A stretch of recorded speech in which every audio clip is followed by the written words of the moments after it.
வணக்கம். மாலை முரசு செய்திகளை விரிவாக பார்ப்பதற்கு முன் தலைப்புச் செய்திகளை பார்க்கலாம். கன்னியாகுமரியில் திருவள்ளுவர் சிலையின் வெள்ளி விழா நினைவு வளைவு திறப்பு. முதலமைச்சர் மு.க.ஸ்டாலின் நேரில் திறந்து வைத்தார். தமிழ்நாடு முதலமைச்சர் அவர்கள்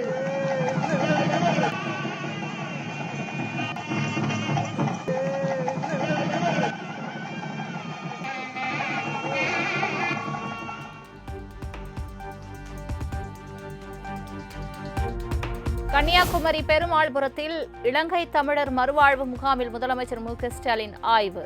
இலங்கை தமிழர்களின் கோரிக்கைகளை கேட்டறிந்தார்.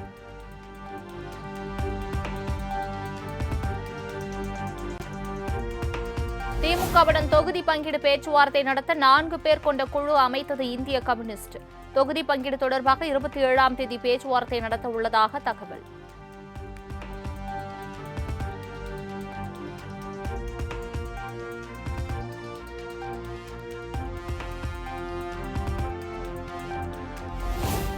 அதிமுக ஆட்சி அமைந்தவுடன் ஒவ்வொரு குடும்பத்திற்கும் கருணை தொகையாக 10,000 ரூபாய் வழங்கப்படும் என அக்கட்சி பொதுச் செயலாளர் எடப்பாடி பழனிசாமி அதிரடி அறிவிப்பு.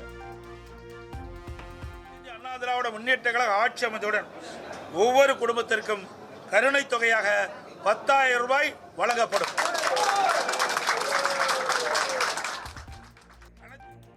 மீன்பிடி தடைக்கால நிவாரணம் 8,000 12,000 உயர்த்தி வழங்கப்படும் எனவும் வாக்குறுதி. இந்த 8,000 ரூபாயிலிருந்து அதிமுக ஆட்சி மலர்ந்தவுடன் 12,000 ரூபாயாக உயர்த்தி வழங்கப்படும்.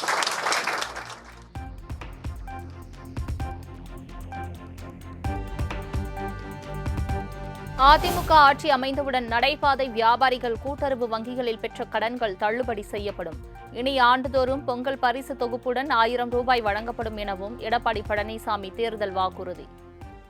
தைப்பொங்கல் அன்று வழங்கப்பட்டு வரும் பொங்கல் தொகுப்புடன் சேர்ந்து 1000 ரூபாய் பொங்கல் பரிசாக வழங்கப்படும்.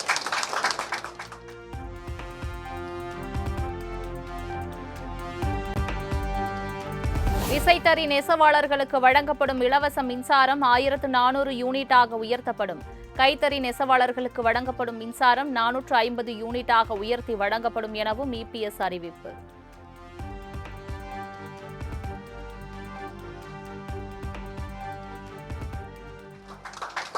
விலையில்லா மின்சாரம் 300 யூனிட்டிலிருந்து 450 யூனிட்டாக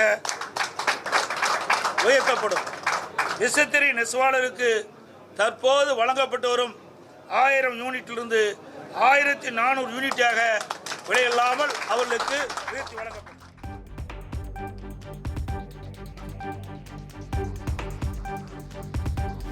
தேசிய ஜனநாயக கூட்டணியில் விரைவில் தொகுதி பங்கீடு குறித்து பேச்சுவார்த்தை தொடங்குவோம். கூட்டணிக்கு தலைமை வகிக்கும் அதிமுக பொதுச் செயலாளர் எடப்பாடி பழனிசாமி அறிவிப்பு. கூட்டணி குறித்து பேச்சுவார்த்தை ஏற்கனவே எங்களை என்னென்ன நிறைவேற்று பேச்சுவார்த்தை நடத்திட்டோம்.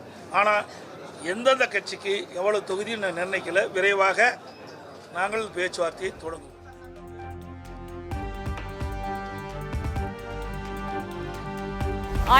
ரூபாய் வழங்கி முதலமைச்சர் கொடுத்த மிகப்பெரிய சர்ப்ரைஸால் அதிமுக உள்ளிட்ட எதிர்க்கட்சிகளுக்கு மிகப்பெரிய அதிர்ச்சி. துணை முதலமைச்சர் உதயநிதி ஸ்டாலின் பேச்சு. அனைத்து மகளிருடைய அக்கௌண்ட்லயும் 5,000 ரூபாய் ஏறிடுச்சு. யாருக்கும் ஒன்றும் புரியல. மிகப்பெரிய ஒரு சர்ப்ரைஸ். மகளிருக்கு சர்ப்ரைஸ், எதிர்கட்சிகளுக்கு மிகப்பெரிய ஷாக்கு.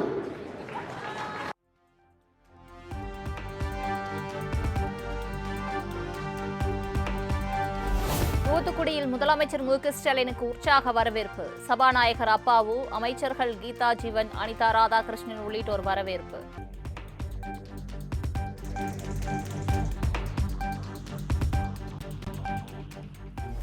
மறைந்த முன்னாள் முதலமைச்சர் ஜெயலலிதாவின் 78வது பிறந்தநாள் கொண்டாட்டம். சென்னை ராயப்பேட்டை அதிமுக தலைமை அலுவலகத்தில் உள்ள அவரது உருவ சிலைக்கு எடப்பாடி பழனிசாமி மாலை அணிவித்து மரியாதை.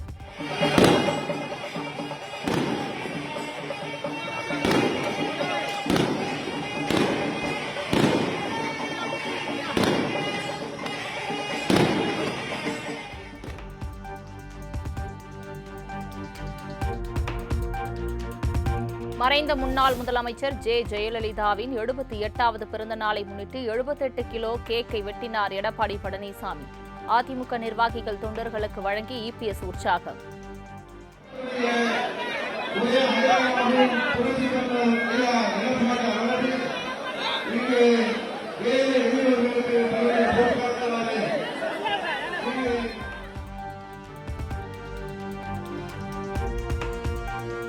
பெண்களுக்கு அதிகாரம் அளித்தல், சமூக நீதியில் தலை சிறந்த ஆட்சியாளராக திகழ்ந்து மக்களின் இதயங்களிலும் மனங்களிலும் இடம் பிடித்தவர். மறைந்த முன்னாள் முதலமைச்சர் ஜெயலலிதாவின் பிறந்த நாளை முன்னிட்டு பிரதமர் மோடி புகழாரம்.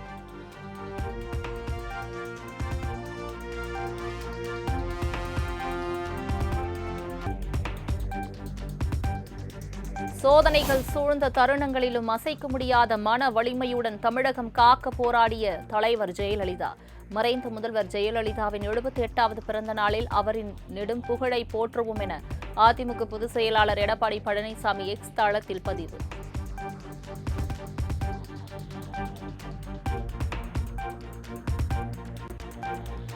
என்டிஏ கூட்டணியில் அம்மாவின் தொண்டர்கள் 99.9% பேர் ஒன்றிணைந்து உள்ளனர். விலகி இருப்பவர்கள் நிச்சயமாக அதிமுக கூட்டணிக்கு ஆதரவு அளிப்பார்கள் எனவும் அமமுக பொதுச் செயலாளர் டிடிவி தினகரன் திட்டவட்டம். 9.1% கிளியரா சொல்லிட்டேன். நீங்க எத்தனை கேள்வி கேட்டாலும் நாங்கள் அனைவரும் ஓர் அணியில் இருக்கோம். ஒரு சிலர் தனித்து விடப்பட்டிருப்பவர்கள் அவர்களும் உணர்ந்து எங்களுக்கு ஆதரவளிப்பார்கள்.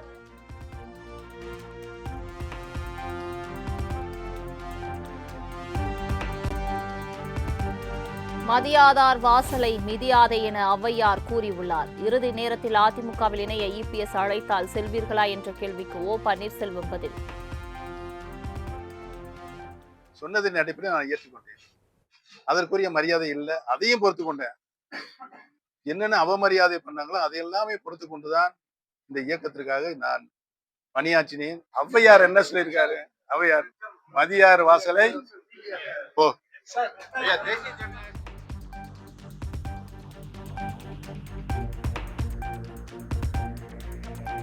எந்த நிலையிலும் நான் தனி கட்சி தொடங்க மாட்டேன் என ஓ பன்னீர்செல்வம் பரபரப்பு பேட்டி. அதிமுகவின் அடிப்படை உரிமைகளை மீட்டெடுக்கவே தொண்டர்கள் உரிமை மீட்பு கழகத்தை தொடங்கியதாகவும் விளக்கம்.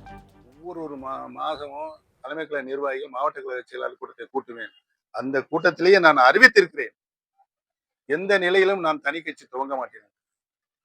இந்த கழகம் மீட்டெடுப்பதற்கு உரிமையை அனைத்து இந்திய அண்ணா முன்னேற்ற கழகத்தினுடைய அடிப்படை உரிமைகளை மீட்டெடுப்பதற்காகத்தான் இந்த கழகம் தோற்றுவிக்கப்பட்டது.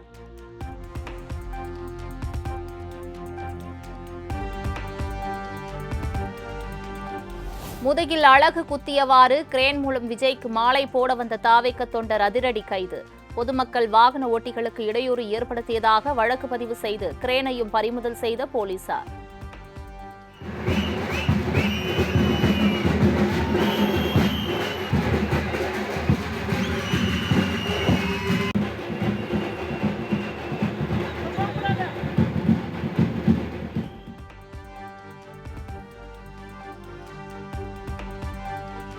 முன்னாள் துணைவேந்தரை சஸ்பெண்ட் செய்த உத்தரவை ரத்து செய்த ஆளுநரின் உத்தரவிட்ட விவகாரம். அண்ணா பல்கலை தொடர்ந்த வழக்கை விசாரித்த உயர்நீதிமன்றம் தமிழ்நாடு ஆளுநர் பதிலளிக்க உத்தரவு.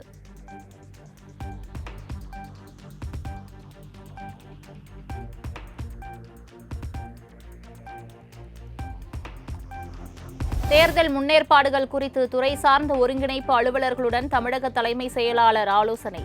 தமிழக தலைமை தேர்தல் அதிகாரி அர்ச்சனா பட்நாயக் உட்பட தேர்தல் அதிகாரிகள், காவல் அதிகாரிகள் கூட்டத்தில் பங்கேற்பு.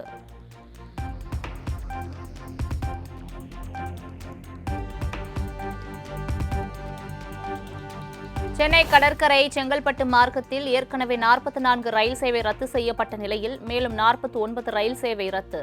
204 ரயில்கள் இயக்கப்பட்டு வந்த நிலையில் அது 164ஆக குறைக்கப்பட்டு தற்போது 115ஆக மேலும் குறைந்ததால் பயணிகள் கடும் அவதி.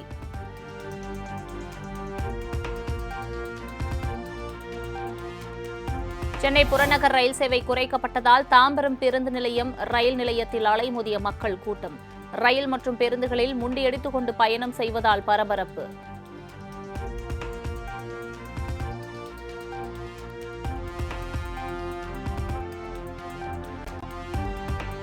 கோயில் சொத்துக்களை பாதுகாக்க சம்பளம் வாங்கும் அதிகாரிகள் பணியை முறையாக செய்யாமல் துரோகம் செய்கிறீர்கள்.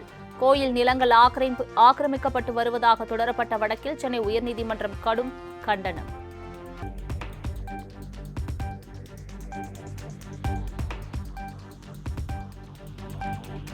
ஊட்டி அருகே புலி தாக்கியதில் தோடர் இனத்தை சேர்ந்த ஒருவர் உயிரிழப்பு.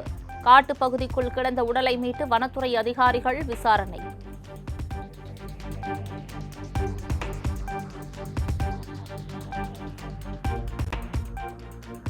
புதுச்சேரி திருவண்டார் பகுதியில் சாலையில் வைக்கப்பட்டிருந்த தடுப்பை கவனிக்காமல் திருப்பப்பட்ட வேன் கட்டுப்பாட்டை இழந்து சாலையில் கவிழ்ந்து விபத்து. சிறுவர்கள் உட்பட 13 பேர் காயமடைந்த நிலையில் அதிர்ச்சியூட்டும் சிசிடிவி காட்சி.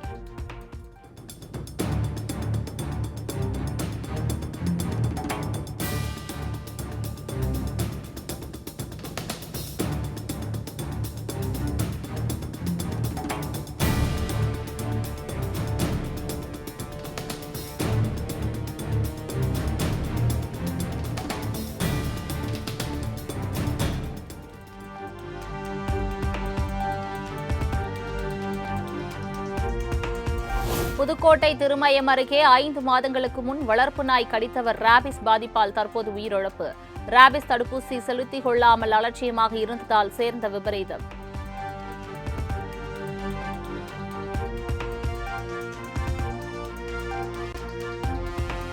டெல்லி ஏஐ உச்சி மாநாட்டில் சட்டையின்றி போராடிய விவகாரத்தில் இளைஞர் காங்கிரஸ் அமைப்பின் தலைவர் உதய் பானு சிப் கைது.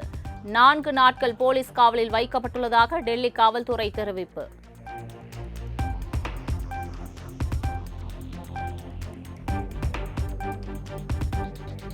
இளைஞர் காங்கிரஸ் தலைவர் உதய் பானு சிப் மற்றும் அவரது நண்பர்களை கைது செய்தது சர்வாதிகார போக்கு என ராகுல் காந்தி கண்டனம். நாட்டின் நலனுக்காக அச்சமின்றி குரல் எழுப்பிய தோழர்களை கண்டு பெருமைப்படுகிறேன் என சமூக வலைதள பக்கத்தில் பதிவு.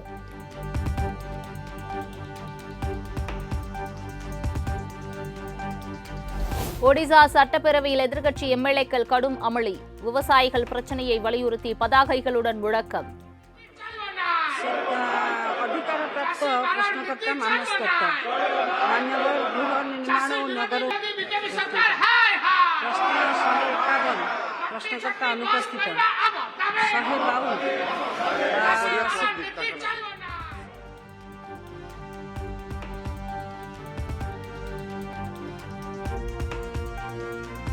நாடு முழுவதும் ஏடிஎம் போன்ற இயந்திரம் வழியே ரேஷன் பொருட்களை வழங்கும் திட்டம் விரைவில் அமல். குஜராத்தில் சில மாவட்டங்களில் அமலில் உள்ள திட்டத்தை விரைவில் நாடு முழுவதும் விரிவுபடுத்த முடிவு.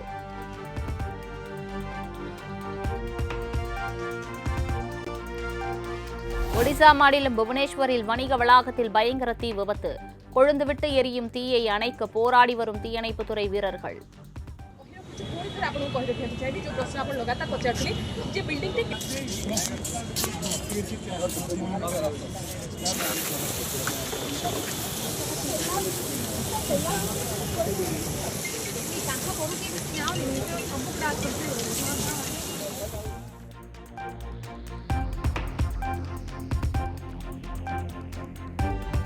உக்ரைனுக்கு எதிரான போரில் ரஷ்யாவில் 3.75 லட்சம் பேர் பலி. அமெரிக்க ஆய்வு நிறுவனம் தகவல்.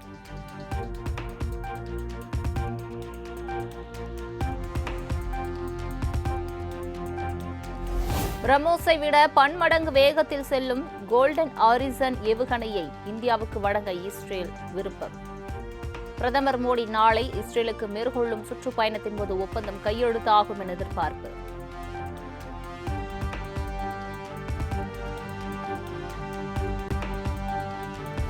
வரி விதிப்பு விவகாரத்தில் விளையாட நினைத்தால் அதிக வரி விதிக்கப்படும் என உலக நாடுகளுக்கு ட்ரம்ப் எச்சரிக்கை.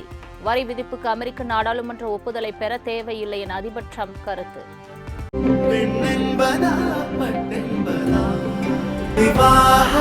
மணப்பெண்ணின் பிரத்யேகமான திருமணம் விவாஹா தி சென்னை சில்க்ஸ்.